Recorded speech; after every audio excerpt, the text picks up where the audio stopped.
memberikan gambaran secara nyata mulai dari tahap persiapan nanti sampai dengan akhir.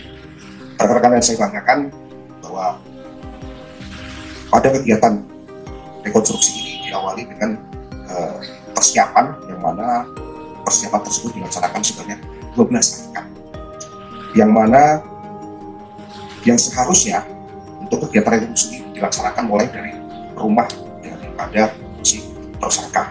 Namun karena situasional sehingga kami melaksanakan start awalnya dilaksanakan, kita asumsikan rumah tersebut berawal dari Direktorat Tribun atau di Mapolda yang nantinya akan menuju ke kolam renang. Jadi rekan-rekan tadi sudah mengikuti dari adegan 1 sampai dengan 12 yang mana berdasarkan keterangan-keterangan yang ada, tersangka bisa melaksanakan dengan sebaik-baiknya.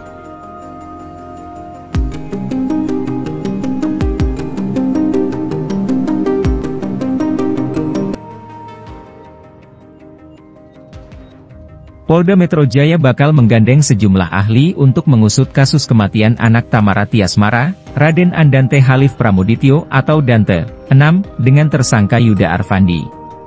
Salah satunya ahli poligraf atau pakar yang mengetahui kebohongan seseorang. Nanti dalam waktu dekat akan dilakukan pemeriksaan ahli poligraf dan kriminolog, kata Kabid Humas Polda Metro Jaya Kombes Ade Arisham Indradi kepada wartawan Kamis, 29 Februari 2024. Ade Ari tidak menjelaskan secara gamblang alasan polisi melibatkan ahli poligraf terkait kasus kematian Dante. Dia hanya mengatakan hal tersebut merupakan bagian dari proses penyidikan. Yang jelas penentuan kerjasama atau kolaborasi interprofesi ini berdasarkan pertimbangan penyidik untuk kepentingan pembuktian atas sebuah peristiwa pidana yang sedang disidik, ujar Ade Ari. Selain ahli poligraf, kata Ade Ari, pihaknya juga turut menggandeng ahli pidana hingga psikologi forensik terkait kasus tersebut. Beberapa ahli yang dilakukan kerjasama oleh penyidik ada ahli pidana, psikologi forensik, laboratorium forensik, ahli siber, ahli gestur tubuh, orang yang memiliki sertifikasi renang, katanya. Diberitakan sebelumnya, Polda Metro Jaya resmi menetapkan Yuda Arfandi alias Ya sebagai tersangka kasus kematian anak Tamara Tiasmara, Dante, 6. Yuda merupakan kekasih Tamara. Yuda dijerat dengan sejumlah pasal berlapis, yakni pasal 76C Yungto pasal 80 Undang-Undang Nomor 35 Tahun 2014 tentang perubahan atas Undang-Undang Nomor 23 Tahun 2002 tentang perlindungan anak. Kemudian pasal 340, 338, dan atau 359 KUHP Yuda pun terancam pidana maksimal seumur hidup atau hukuman mati. Polisi mengendus adanya dugaan pembunuhan berencana dalam kasus kematian anak artis Tamara Tiasmara, Raden Andante Halif Pramudityo alias Dante. Hal ini berdasarkan temuan polisi terkait aksi tersangka Yuda Arfandi, Ya, yang memantau CCTV kolam renang, tempat kejadian perkara kasus tersebut. Dirkrimum Polda Metro Jaya, Kombes Wira Satya Triputra, mengungkapkan bahwa polisi menemui fakta bahwa Yuda mengakses internet untuk mengecek keberadaan CCTV di TKP yang berlokasi di kolam renang Taman Palem, Jakarta Timur. Meski Yuda tak mengakui hal tersebut, polisi telah melakukan analisis digital yang membuktikan bahwa tersangka sempat mengakses CCTV kolam renang lewat internet di ponselnya. Ini kita bisa buktikan dengan hasil pemeriksaan dari analis digital yang mana pada adegan rekonstruksi ke-13 yaitu pada jam 15.11 WIB, tersangka yang membrowsing dan mengakses CCTV kolam renang Palem dengan menggunakan handphonenya. Ini berdasarkan keterangan dari ataupun hasil pemeriksaan daripada analis digital, ungkap Wira dalam keterangannya di Polda Metro Jaya, Rabu, 28 Februari 2024. Oleh karena itu, lanjut Wira, tim penyidik kini mengkaji untuk menerapkan pasal 340 Kitab Undang-Undang Hukum Pidana atau KUHP tentang pembunuhan berencana. Dari analis digital, ini sebagai bahan nantinya kita mempertimbangkan dalam penerapan pasal, khususnya dalam penerapan pasal 340 tentang pembunuhan berencana, terang Wira. Dengan demikian, ia terancam dikenakan hukuman maksimal berupa penjara seumur hidup atau hukuman mati sebagaimana pasal 340 KUHP. Barang siapa sengaja dan dengan rencana terlebih dahulu merampas nyawa orang lain, diancam, karena pembunuhan dengan rencana, mord, dengan pidana mati atau pidana penjara seumur hidup atau selama waktu tertentu, paling lama 20 tahun, bunyi pasal tersebut. Polda Metro Jaya secara resmi menetapkan Yuda sebagai tersangka dalam kasus kematian Dante.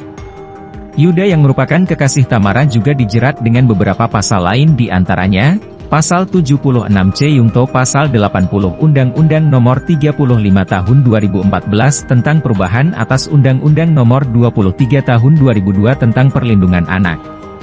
Sementara itu, selain Pasal 340 KUHP, Yuda juga dihadapkan pada Pasal 340 KUHP dan atau Pasal 338 KUHP dan atau Pasal 359 KUHP. Tamara Tiasmara terlihat ikut hadir saat rekonstruksi kasus kematian sang anak, Dante. Dari video yang beredar, Tamara Tiasmara terlihat hadir mengenakan baju rajut berwarna hitam putih dengan celana jeans dan memakai kacamata. Rekonstruksi kematian anak Tamara Tiasmara itu digelar di kolam renang kawasan Duren Sawit, Jakarta Timur pada Rabu, 29 Februari 2024. Momen cuplikan rekonstruksi ini juga dibagikan di akun TikTok Jatan Ras Polda Metro Jaya. Rekonstruksi tahap 1 kasus Kem T4N anak Tenggel 4M di Duren Sawit digelar di Polda Metro Jaya, tulis keterangan dalam unggahan tersebut. Sikap Tamara Tiasmara saat rekonstruksi kasus kematian Dante tersebut menuai banyak cibiran. Tak sedikit yang menilai gelagat Tamara selama proses rekonstruksi berlangsung dianggap tidak wajar. Ibu kandung Dante Kalem tidak keluar air mata atau marah, tulis Sartika 827. Greget lihat ibunya kenapa bisa setenang itu gak ada raut sedih-sedihnya, tulis Ika Yuhasa. Tamara Tiasmara mengaku sempat dihubungi Yuda Arfandi setelah peristiwa pembunuhan anaknya, Dante, di kolam renang kawasan Duren Sawit, Jakarta Timur. Yuda saat itu memberitahu bahwa Dante tenggelam saat latihan renang di sana.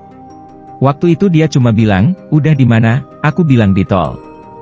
Terus dia bilang, "Kamu tenang ya, jangan panik, ini Dante tenggelam," kata Tamara saat dihubungi, Kamis, 29 Februari 2024.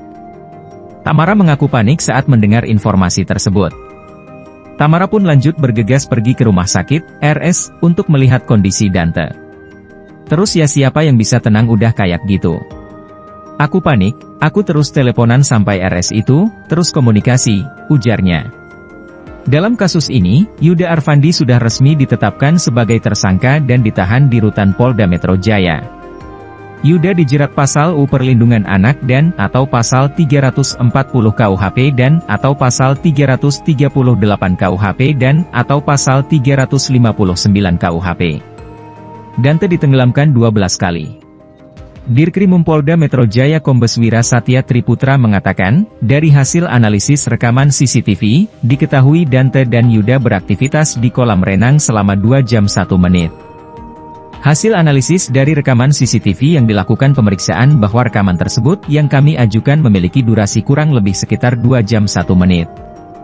Yang mana di dalam rekaman tersebut mengungkap rangkaian kegiatan korban sehingga dari rangkuman tersebut penyidik menyimpulkan bahwa terdapat bukti yang cukup untuk tersangka dan akhirnya sudah dilakukan penangkapan, kata Kombes Wira. Selama di kolam renang tersebut, Dante ditenggelamkan oleh Yuda sebanyak 12 kali. Dengan masing-masing durasi waktu 14 detik, 24 detik, 4 detik, 2 detik, 26 detik, 4 detik, 21 detik, 7 detik, 17 detik, 8 detik, 26 detik, dan yang terakhir 54 detik. Korban ini dibenamkan kepalanya sebanyak 12 kali, kata Imbuh Wira.